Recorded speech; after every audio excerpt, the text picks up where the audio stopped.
Bienvenue sur Musulmane en chemin, le podcast qui t'accompagne à cheminer vers Allah, te connaître, t'apprécier pour une vie épanouie ici-bas en préparant l'au-delà. Je suis Amina Zamoun, ingénieure, coach professionnelle, étudiante en sciences islamiques et ici ta coach musulmane qui t'aide à prendre soin de toi et de ta foi. Ça te dit ? Alors c'est parti !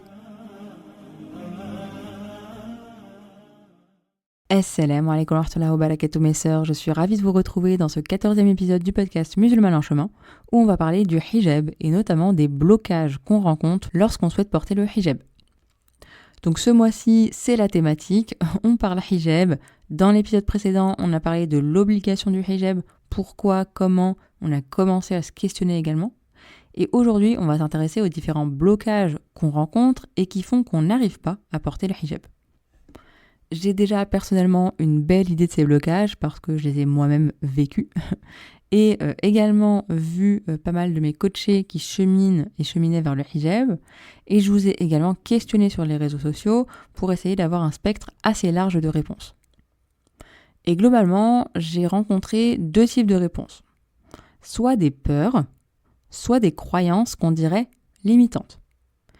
Et du coup, je vous propose qu'on aille voir tout ça et que j'essaie de commencer à vous donner des éléments pour dépasser ces peurs d'une part et dégommer ces croyances limitantes d'autre part. Comment on fait ça, me direz-vous ? Concrètement, la meilleure façon de faire, c'est d'échanger dessus déjà, pour comprendre le problème à la source. C'est d'ailleurs ce qu'on fait en coaching, d'aller comprendre la source de la peur, accueillir la peur et trouver votre façon à vous de la dépasser.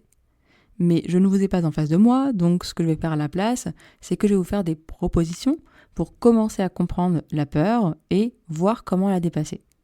C'est pareil pour les croyances, je vais vous poser des questions, parfois rhétoriques, et je vais vous faire des propositions alternatives pour commencer à voir que la croyance que vous avez, ce n'est qu'une croyance et donc que ce n'est pas forcément vrai, et qu'on peut penser et voir les choses autrement. Et en fait, dépasser ces peurs, modifier des croyances limitantes, pour cela, on doit être confronté à d'autres croyances aidantes. Et c'est pour ça que l'entourage est très important.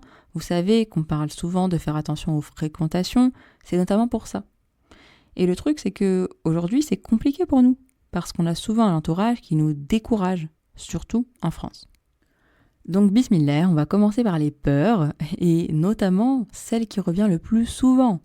J'imagine que vous l'avez en tête, j'ai nommé la peur du regard des autres. Et du coup, je vous ai questionné par rapport au blocage, la peur du regard des autres est bien évidemment revenue. Et j'ai envie de commencer par vous partager différentes peurs du regard des autres. Donc il y a certaines personnes qui sont converties et qui m'ont dit qu'elles avaient particulièrement peur du regard de leur famille. Il y a des personnes de culture musulmane qui ont une famille qui est contre le hijab, qui disent que c'est ok de s'habiller de façon modeste, que c'est suffisant et que l'important c'est de s'intégrer à la société. Et là, on va comprendre qu'en fait ces personnes-là sont confrontées à leurs propres peurs et qu'elles partagent leurs propres peurs finalement. Et il y a d'autres personnes qui sont également de culture musulmane, mais qui savent qu'en fait ça ferait plaisir à leur famille qu'elles portent le hijab, et qu'en fait elles ne veulent pas porter le hijab pour cette raison. Elles ne sont pas forcément d'accord avec le modèle familial, et du coup ça crée plein de dissonances cognitives, plein de contradictions, et elles ne savent plus quoi faire et comment faire pour savoir si elles le portent vraiment pour elles, ou pour leur famille, etc. Donc je pense que déjà vous voyez que la peur du regard des autres, elle est là, quels que soient les autres. Et ici, quelle que soit la famille. Donc déjà, ça montre que c'est peut-être pas la famille le problème, mais que ça vient de nous et de notre peur. Ensuite, toujours dans la thématique peur du regard des autres, il y a la peur de ne pas être accepté, notamment en France. Il y a également quelque chose qui est pas mal revenu, la peur du regard des gens qui me connaissent depuis longtemps et qui ne savent peut-être même pas qu'on est musulmane, ou alors qu'on est musulmane modérée, vous voyez. Bref, la peur du regard des autres. Et on fera un épisode entier dessus, Inch'Allah, très prochainement, donc restez connectés. C'est un sujet qui est important et impactant. Mais déjà, qu'est-ce qu'on peut dire ? La première chose que j'ai envie de vous dire, c'est qu'en fait, c'est normal de prendre en compte l'avis des autres dans ce qu'on fait. On vit en société, on n'est pas chacun pour soi. Par contre, là où c'est problématique, c'est lorsque c'est un commandement d'Allah et qu'on fait passer les autres avant Allah. Parce que oui, quand on a peur du regard des autres, eh bien, on place les autres avant Allah. Et je sais que c'est dur quand on en prend conscience, mais c'est ce qui se passe. Alors attention mes sœurs, ne vous auto-flagellez pas, d'accord ? C'est pas le but, mais c'est important d'être au clair. Bien sûr, la peur du regard des autres, elle est aussi problématique dans d'autres situations, pas que pour les commandements d'Allah. Si, par exemple, vous vous empêchez de travailler dans le domaine de vos rêves, ou si vous vous empêchez peut-être d'arrêter de travailler par peur du regard des autres, c'est problématique, parce que vous vous empêchez de vivre votre vie par peur de ce qu'on pourrait peut-être en dire ou en penser, alors même que dans un cas ou l'autre, c'est ok avec Allah, vous voyez ? Et en fait, dans tous les cas, il va être hyper important de prendre conscience, déjà, que quel que soit ce que vous faites, certaines personnes seront d'accord avec vous et d'autres non. Que vous n'avez d'ailleurs pas le pouvoir de contrôler ce que pensent les autres. Et en s'empêchant de faire ce qu'on veut, on se donne l'illusion que c'est comme ça que les autres penseront du bien de nous. Mais encore une fois, on n'a pas le contrôle sur ce que les autres pensent. Et tant mieux, parce que ça veut dire que les autres ne contrôlent pas ce qu'on pense non plus. Donc, alhamdulillah. Ensuite, en tant que musulmane, on sait que le seul avis qui compte, la seule approbation qui compte, c'est celle d'Allah. Parce que imaginons une situation où tout le monde nous aime, d'accord ? Tout le monde nous aime, tout le monde nous accepte. Si Allah n'est pas content, est-ce qu'on est ok avec ça ? Est-ce que ça a du sens pour nous ? Et ça m'amène à une autre question. Est-ce que vous voulez être accepté et aimé pour vous, dans votre entièreté, ou pour une personne que vous n'êtes pas vraiment ? Et donc finalement, en déroulant tout ça, je pense que vous vous rendez compte que, en fait, ça dépend plus de vous, vos pensées sur vous, votre confiance en vous, votre confiance en Allah, que des autres. Et ça se démontre assez vite parce que sur des sujets triviaux, d'accord, eh bien vous n'avez pas peur du regard des autres. Et franchement, je prends toujours le même exemple. Un exemple assez trivial, le fait de se brosser les dents. On est d'accord que vous savez que vous brossez les dents, c'est bien, d'accord, c'est bien pour vos dents. Et imaginez qu'il y a une personne qui vous dise oh, « Mais tu te brosses les dents ? Mais pourquoi tu te brosses les dents ? Mais c'est pas bien de se brosser les dents, c'est n'importe quoi, faut pas se brosser les dents. » Vous allez pas comprendre, vous allez dire « Ok, c'est ton avis », ou vous allez peut-être lui dire « Mais c'est n'importe quoi ce qu'elle dit, je sais que c'est bien de se brosser les dents. » Donc à ce moment-là, vous n'avez pas peur du regard des autres. Vous allez juste vous brosser les dents parce que vous savez ce qui est bon pour vous et vos dents. Donc, en fait, la peur du regard des autres n'a rien à voir avec les autres, mais avec soi-même et avec Allah. Parce que si vous êtes au clair avec vous-même, que vous savez ce qui est bon pour vous, et qu'Allah sera satisfait de vous, finalement, peu importe ce que les autres en pensent. Et en fait, de cette peur du regard des autres découlent d'autres peurs. La première, qui m'a assez attristée quand vous m'en avez fait part, c'est la peur de violence. Vraiment, c'est très triste de se dire qu'on en soit arrivé là. Et c'est une peur qui est réelle, et qu'Allah punisse toutes les personnes malveillantes et violentes et nous en préserve. Donc, première chose à faire par rapport à ça, invoquer. Et ensuite, par rapport à nous, une chose qui va être importante, c'est de se rappeler que les violences, ça peut arriver avec ou sans le hijab. Ça arrive aux hommes, ça arrive aux femmes, ça arrive aux jeunes, aux vieux, aux blancs, aux noirs, à tout le monde. Donc, c'est pas le fait de ne pas porter le hijab qui va nous protéger de violence.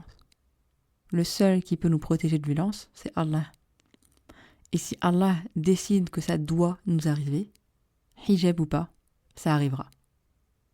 Donc là, la solution, c'est invoquer Allah et tawakkul. Et se rappeler que ce qui nous arrive, les circonstances, tout ce qui nous arrive et qui est extérieur à nous, on n'a pas la main dessus. Donc, hijab ou pas, ça n'a aucun rapport avec ça. Ensuite, une autre peur qu'on entend souvent pour le coup, c'est la peur d'avoir des bâtons dans les roues, notamment par rapport au travail, la peur d'être discriminé à cause du voile. Donc au travail ou en dehors. Mais bon, prenons l'exemple du travail. Effectivement, c'est une possibilité d'être discriminé pour ça, d'avoir des bâtons dans les roues à cause de ça.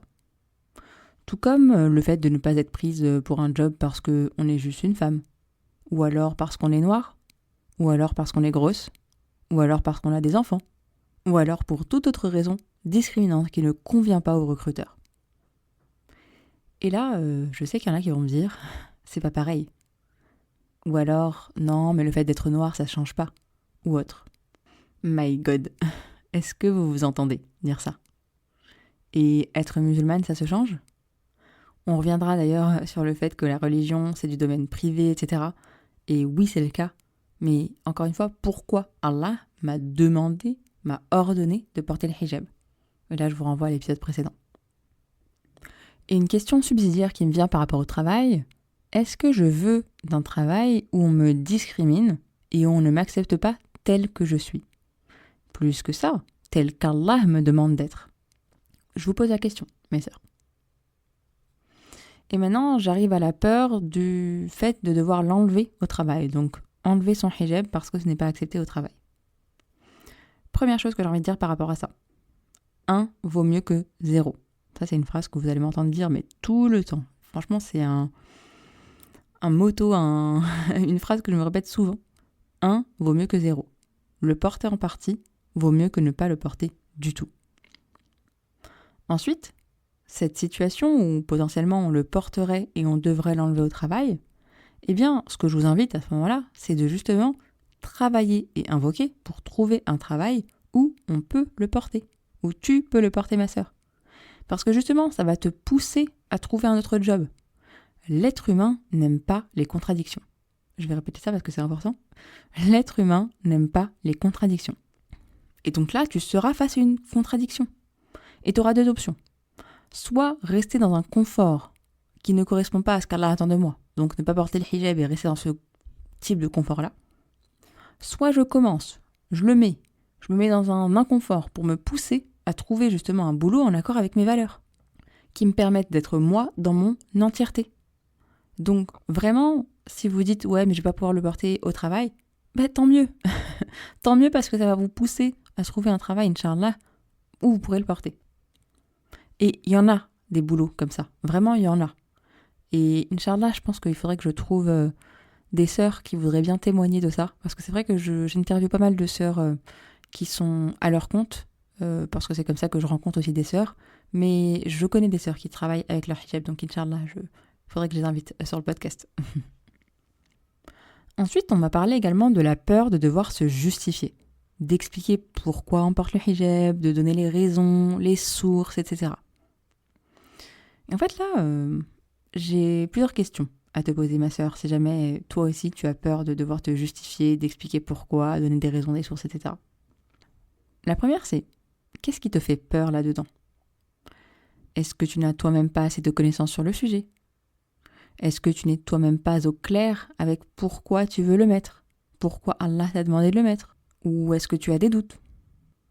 Et si je reprends mon exemple trivial de la brosse à dents, est-ce que c'est quelque chose que tu te dirais par rapport à ça? Non, mais j'ai pas envie de me justifier sur pourquoi c'est important de se brosser les dents. Tu sais que c'est bon pour toi, tu peux l'expliquer. Ou alors, si quelqu'un te pose la question et que tu comprends pas, tu dis attends, il devrait savoir que c'est mon choix et que c'est bien. Tu peux choisir d'ignorer la personne, enfin peu importe en fait. Et d'ailleurs, ça m'amène au fait qu'on n'est pas obligé de se justifier. Vous n'êtes pas obligé de vous justifier. Vous faites ce que vous voulez. Ça peut juste être, je le mets pour Allah, c'est mon choix, peu importe. Donc c'est hyper intéressant de se poser la question de qu'est-ce qui me fait peur là-dedans? Qu'est-ce qui fait que je pense que je vais devoir me justifier? À qui est-ce que je dois une justification même? Et si jamais j'ai un entourage intrusif, comment est-ce que je fais pour poser mes limites? Là, ça amène à d'autres questions sous-jacentes. Vous voyez? Donc finalement, dans certaines peurs, on va avoir d'autres peurs, d'autres problématiques. C'est pour ça que je vous dis que moi, je peux que vous donner des pistes. Et ensuite, pour vraiment comprendre le fond du problème, ça demande une discussion et d'aller en profondeur, tout simplement. Ensuite, on arrive à une peur, vraiment qui me fait de la peine, qui me touche profondément. C'est la peur de regretter et le retirer après. Et vraiment, cette peur-là, ça montre bien la pression qu'on se met. Incroyable! On ne se donne pas le droit à l'erreur. Et ne me fais pas dire ce que je n'ai pas dit, d'accord? C'est pas une erreur de porter le hijab. C'est une obligation. Mais si jamais ça arrive, d'accord? Et que ça fait partie de son cheminement, de finalement le retirer pour mieux le remettre plus tard. Mais qui sommes-nous pour juger ça? Et justement, le jugement qu'on a sur les femmes qui le retirent, mais c'est horrible! Déjà, imaginez-vous ces femmes qui le retirent. Ça doit pas être facile. elles ont leurs raisons, elles ont leurs challenges, elles ont leurs épreuves. Et encore une fois, parfois, c'est le retirer pour mieux le remettre. Je connais plusieurs femmes comme ça, d'ailleurs pareil, faudrait que j'en interviewe au moins une sur le podcast pour vous partager ce parcours. Mais vraiment, qui sommes-nous pour les juger ? Donc vraiment, déjà, arrêtons de nous juger de manière générale, d'accord ? Arrêtons de nous juger, c'est pas du tout la manière prophétique, c'est pas du tout ce qu'Allah nous demande. Donc ça, c'est la première chose. Et ensuite, arrêtons cette pression de la musulmane parfaite, d'accord ? Mettre le hijab, c'est déjà un pas pour aller vers Allah et invoquons pour ne pas avoir à le retirer. Ne pensons pas que ça n'arrive qu'aux autres ces épreuves, d'accord ? Invoquons. Et ça m'amène du coup à ce qui est souvent dit, et je vais le dire parce que c'est important qu'on change ça et qu'on arrête de dire ça. Ce truc de le retirer, c'est encore pire que de l'avoir jamais mis. Mais mon Dieu, encore une fois, mais pourquoi est-ce qu'on s'inflige des choses comme ça ? Pourquoi est-ce qu'on dit ça aux autres ? C'est vraiment décourageant. Du coup, comme vous le voyez, ça empêche de passer le cap, alors que potentiellement on le retirera jamais. Et même si ça devait arriver, mais on tombe, on se relève. C'est comme des personnes qui font la prière et puis des fois elles arrêtent et puis ensuite elles refont. Est-ce qu'on leur dit non, il aurait mieux fallu que tu commences pas ? Mais pas du tout. Tu commences, parfois tu fais des erreurs et tu reviens à Allah, tout simplement. Bon, je me suis un petit peu emportée sur celle-là, parce que vraiment, juger les autres, c'est quelque chose que je trouve profondément injuste et contradictoire avec notre religion. Donc vraiment, soyons un bien les unes pour les autres et tirons-nous vers le haut. Arrêtons de nous tirer vers le bas, vraiment. Et donc maintenant, on va aller voir les croyances, d'accord ? On a déjà d'ailleurs commencé à regarder un petit peu quelques croyances, parce que derrière les peurs, on a souvent des croyances. Comme par exemple, derrière la peur de le retirer, il y a des croyances comme c'est pire de le retirer, que va-t-on penser de moi, etc. Et donc, première croyance dite limitante qu'on va aller remettre en cause, c'est la fameuse croyance « je ne suis pas prête, je ne suis pas encore assez pieuse ». Et là, vous m'avez donné différentes variantes de ça. Il y a aussi eu « je ne mérite pas encore de le porter »,« j'ai encore des comportements à corriger », et le but, ce n'est pas de donner une mauvaise image. Donc voilà, globalement, c'est le « je ne suis pas encore assez pieuse, assez prête ». Je ne le mérite pas. Et du coup, première question que j'ai envie de vous poser, mais à quel moment c'est quelque chose qu'on mérite ? D'accord ? C'est une obligation d'Allah. C'est pas quelque chose qu'on mérite. C'est quelque chose qu'Allah nous demande de faire. C'est comme si tu me disais « je mérite pas de faire Ramadan ». Comment ça, tu mérites pas de faire Ramadan ? Allah t'a demandé de faire Ramadan. Alors oui, Ramadan est un pilier de l'islam. Le hijab, c'est pas un pilier, c'est une obligation, mais c'est pas un pilier. Mais c'est quand même une obligation. Ensuite, quand est-ce qu'on sera assez pieuse ? Ça veut dire quoi d'ailleurs, être assez pieuse ? Et ça, pour moi, c'est une ruse de Shaitan. Vous savez, Shaitan, il vient par deux portes. Soit le laxisme, soit la dureté. Donc là, il se régale. Il se régale en disant « Non, mais t'es pas assez pieuse, plus tard, quand tu seras assez pieuse. » Et en fait, il nous empêche quoi ? Il nous empêche juste de nous rapprocher d'Allah en l'écoutant, en lui obéissant. Et on ne sera jamais assez pieuse, d'accord ? Il y aura toujours des choses à améliorer. C'est comme ça que la vie est faite. C'est comme ça qu'Allah nous a créés. On ne sera jamais parfaite. Et d'ailleurs, comme on en parlait la semaine dernière dans l'épisode précédent, un des rôles du hijab, c'est de nous aider à faire moins d'erreurs. Le hijab, il impose un certain respect. Il y a des endroits où je pourrais plus aller parce que, justement, je porte le hijab. Et il y a des choses qu'on ne nous proposera naturellement plus, en fait. Et tant mieux, c'est une protection, ça nous protège de l'extérieur et de nous-mêmes. Il y aura moins de tentations de manière générale. Donc, si vous voulez justement être plus pieuse, bismillah, le hijab. Ensuite, il y a une pensée bloquante qu'on a commencé à aborder déjà dans les peurs, c'est la pression de porter le hijab et de devoir être la musulmane parfaite. Et en fait, oui, on représente l'islam, c'est un fait. On voit une femme avec un hijab, on sait qu'elle est musulmane. Mais non, on ne porte pas le poids du monde sur nos épaules. Et on reste encore humaine.